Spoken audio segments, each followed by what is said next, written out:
নমস্কার বন্ধুরা, আজকে আরও একটি নতুন ভিডিওতে তোমাদেরকে স্বাগত। তোমরা সবাই কেমন আছো? আশা করছি সবাই খুব ভালো আছো। আজকে রবিবার, এখন বাজে সকাল 8টা। এখন থেকেই আমি আমার ভিডিওটা শুরু করছি। এই যে সকালবেলা দোকানে এসে দেখি এই মেনু কার্ডটা রাখা আছে। আজকে এই মেনু কার্ডটায় যে অন্নপ্রাশন বাড়িটা আছে, তো সেখানেই কাজ আছে এদের ক্যাটারিংয়ের। তার সাথে সমস্ত কিছুই আছে, পান সাজাও আছে, সেটাও হবে। তার সাথে এই দেখো পরির প্লেটের খাম, টিস্যু আর মেনু কার্ড, টেবিল পেপার, পান সাজা হবে তাই পানের খাম, স্ট্যাবলার সমস্ত কিছুই রাখা আছে। এই যে কিছুক্ষণ পরেই পান সাজা শুরু হয়ে গেছে। ক্যাটারিংয়ের দলে যেহেতু ওর বাবা একা নয়, আরও দুজন আছে, তাই এক ভাই এসেছে, ও পান সাজছে। বেশ কালারফুল লাগছে, দেখতে খুব ভালো লাগছে। মিঠা পাতার পান সাজা হচ্ছে,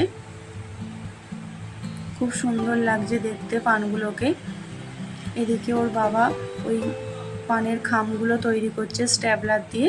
এই যে পাশে হার্দিক বসে আছে, ও যেগুলো পড়ে যাচ্ছে ওই চুবড়িতে রাখছে, যেগুলো চুবড়ির বাইরে পড়ে যাচ্ছে ও সেগুলো পুড়িয়ে পুড়িয়েই দিচ্ছে আর ওখানে বসে আছে।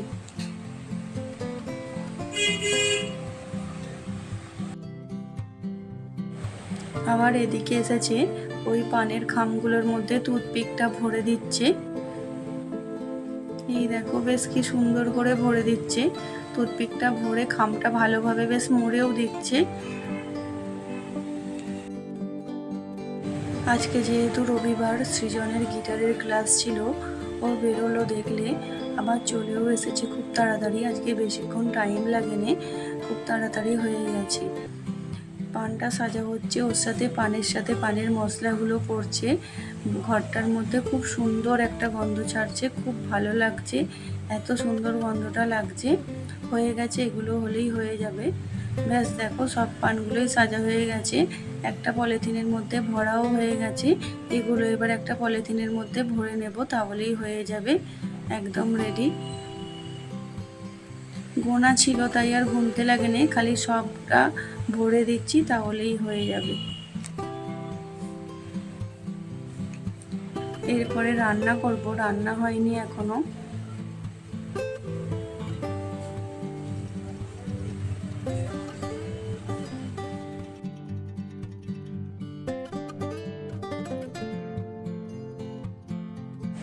এই যে পলিথিনটা ভালো করে বেঁধে রেখে দেব, যখন ক্যাটারিংয়ে বেরোবে তখন একবারে পানগুলোও নিয়ে বেরিয়ে পড়বে।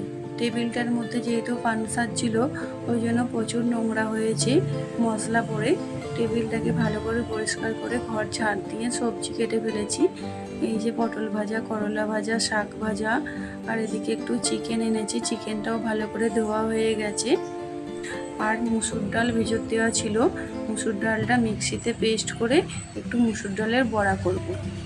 ডালটাকে জল থেকে ছেঁকে নিয়ে মিক্সির জারের মধ্যে ভরে দিচ্ছি।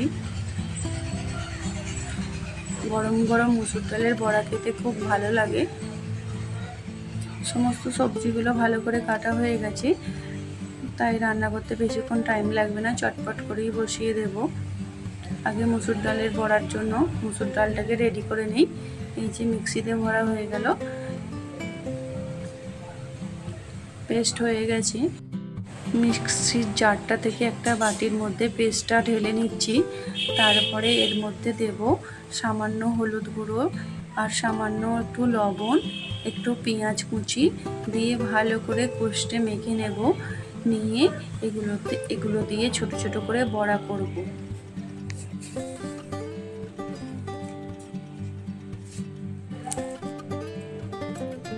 এই যে পেঁয়াজ কুচি দিয়ে ভালো করে এবার মেখে নেব।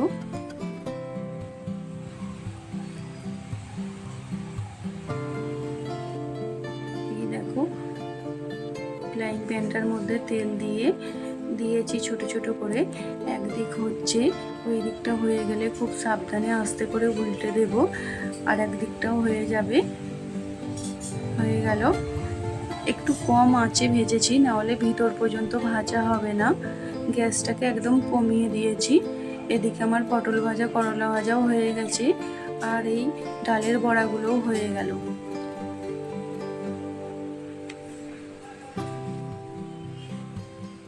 ভাতটাও হয়ে গেছে, এবার চিকেনটা হবে আর শাক ভাজাটা বাকি আছে।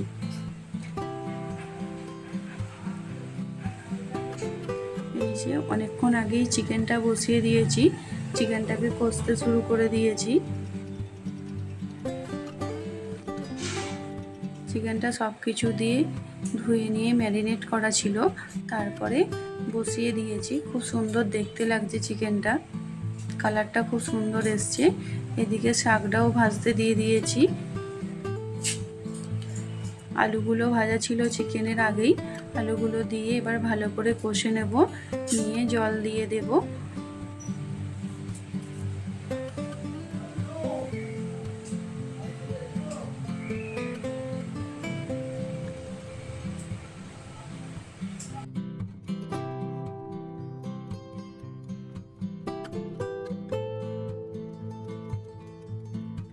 ওদিকে চিকেনটা ভালো করে কষে নিয়ে জল দিয়ে ফুটতে দিয়ে এসছি। গাছ থেকে একটা লেবু পেড়ে নিচ্ছি ভাত দিয়ে খাওয়ার জন্য। এই যে লেবু পেঁয়াজ কেটে নিয়েছি, এদিকে রান্নাও হয়ে গেছে। শাক ভাজা, মুসুর ডালের বড়া, করলা ভাজা, পটল ভাজা।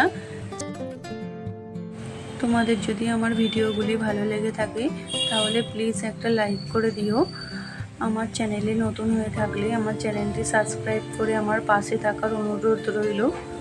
তাহলে চলো আজকের ভিডিওটা এই পর্যন্ত। আজকের মতো টাটা, আবার দেখা হবে নতুন কোনো ভিডিওতে। ততক্ষণের জন্য তোমরা সকলে ভালো থেকো।